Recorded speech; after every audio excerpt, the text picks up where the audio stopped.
Hello, हाय. माझ्या दीक्षेचा समारोह कसा झाला? गुरुची दीक्षा कशी घेतली याविषयी मी तुम्हाला सांगते. अ, 2005 ची गोष्ट आहे. मला पहिला मुलगा झाल्यानंतर दुसरी मुलगी झाली होती आणि तिचं नेमकी ती 4-5 महिन्याची होती आणि 5 महिन्याची असताना मला खूप डिप्रेशन आलं होतं, की माझी सर्व्हिस खूप दूर नागपूर डिव्हिजनमध्ये माझ्या गावापासून जवळपास 250 किलोमीटर अंतरावर हरदोलीला मी ड्युटीवर होती आणि माझे मिस्टर यवतमाळ जिल्ह्यात पांढरकवड्याला होते. तर 15 दिवसातून एखाद्या वेळेस यायचे. हप्त्यातून शनिवारी आले की लगेच रविवारी दुपारी 4 वाजता निघून जायचे. आणि मला असं सीतेचा जसा वनवास असतो तसं मला वाटायचं. आणि मला असं वाटायचं की हे जे जीवन आहे, हे असंच काय मी आश्रमशाळेत जंगलामध्ये एकटीने काढू? कारण माझी ड्युटी ही आश्रमशाळेत होती. आणि मग मी खूप वाचन वगैरे केलं की माझ्या नशिबी असं एक वेगळं जीवन का बरं? माझ्या तिघी बहिणी व्यवस्थित सेट झालेल्या आणि माझं लाईफ लग्नानंतर असं होतं की 6 वर्ष मी नवऱ्यापासून माझ्या मिस्टरांपासून दूर अंतरावर. त्याच्यात माझे 2 मुलं झाले. त्यांनाही कौटुंबिक वातावरण नाही. त्यांना एज्युकेशनसाठी आम्ही दोघं एकत्र नाही. अनेक समस्या, पगाराच्या समस्या, दूर-दूर राहत असल्यामुळे आर्थिक टंचाई पैशाची. मग याच्यातून मी डिप्रेशनमध्ये गेली. एक दिवस माझी मोठी बहीण आली नागपूरहून. ती म्हणे, "मी गुरु मार्ग अनुसरलेला आहे. बघ, तुझ्या जीवनात जर गोष्टी आहेत, ज्या अशक्य वाटतात, तर तू दीक्षा घेऊन पहा, साधना करून पहा." मला कोणीतरी एक आशेचा किरण दाखवला.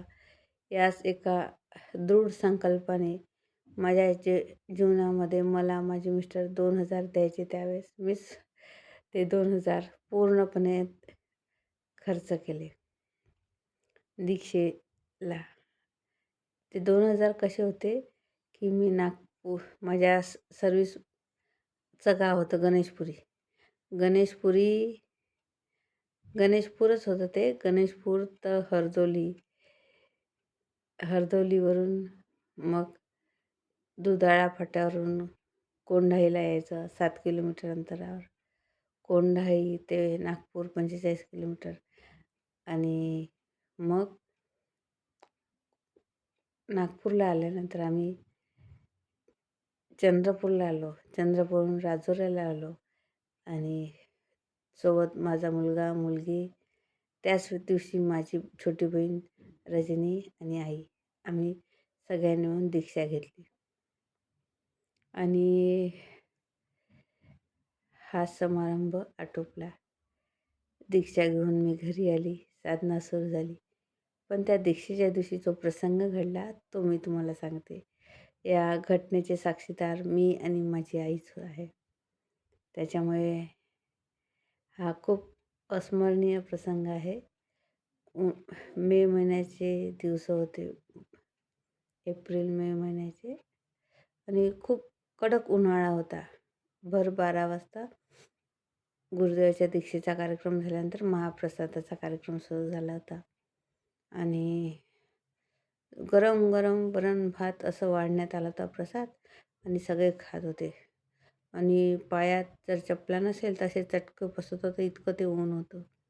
तेवढ्या ह्याच्यात ते दुपारचं वरण-भात खात होतं. जवळ पाणी नव्हतं, दूर होतं पाणी. तेवढ्या वेळात माझा छोटा मुलगा त्यावेळेस तो साधारण असेल 4 एक वर्षाचा.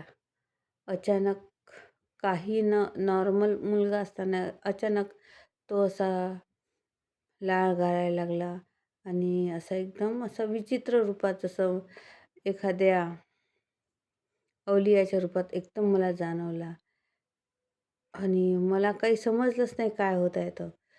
मी लगेच त्याला एकदम माझ्या दोन्ही हातात पकडून त्याला कच्च मिठी मारली आणि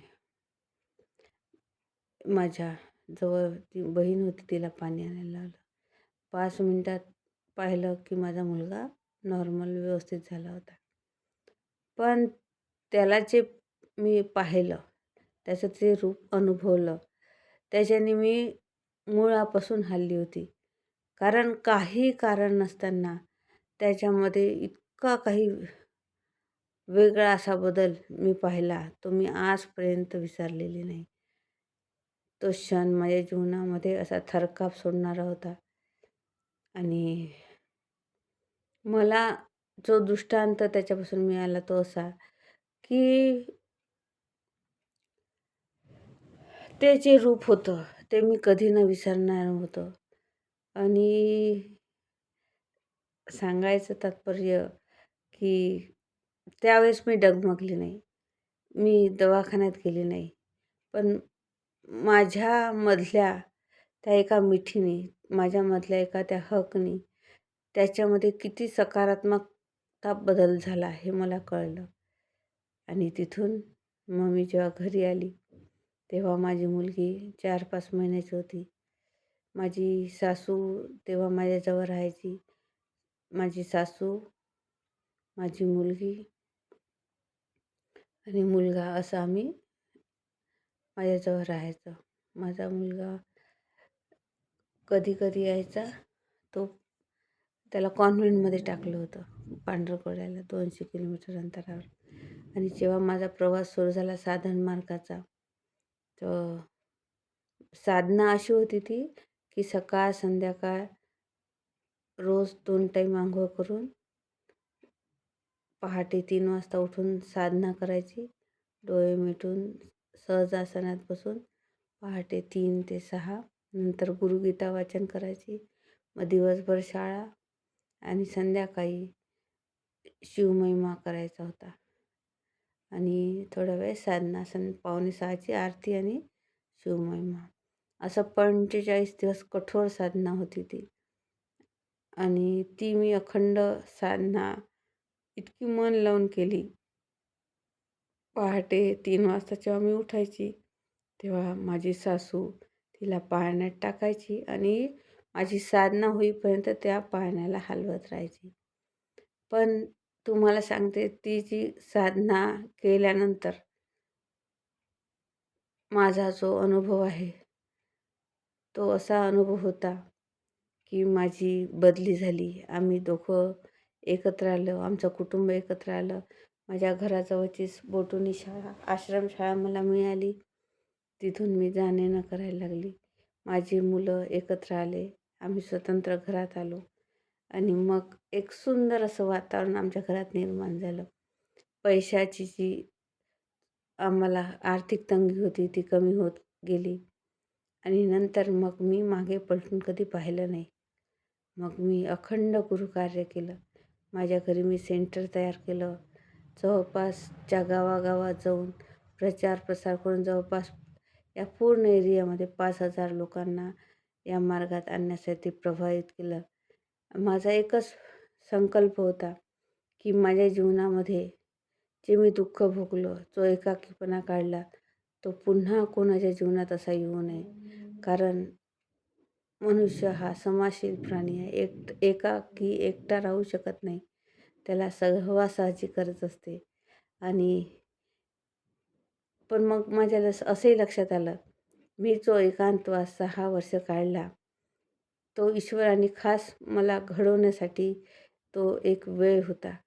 कारण त्या 6 वर्षामध्ये एकटेपणा काय असतो, दुःख काय असते, आपल्या म्हणजे पुष्कळ गोष्टीचं मी चिंतन मंथन झालं. आणि जर आपल्याला पुन्हा त्या एकांतात न जायचं असेल, तर अखंड कार्य हे सगळ्यांसाठी करायला पाहिजे. हा खूप मोठा संकल्प मला मिळाला आणि माझं आजही कार्य सुरू आहे आणि आज मी घर बसल्या हे कार्य करू शकते. मी कुठेही असले तरी माझा मोबाईलसोबत राहतो आणि या यूट्यूबच्या व्हिडिओच्या माध्यमातून मी हे कार्य करू शकते. तर धन्यवाद. असा हा माझा स्पिरिच्युअल जर्नी. थँक्यू.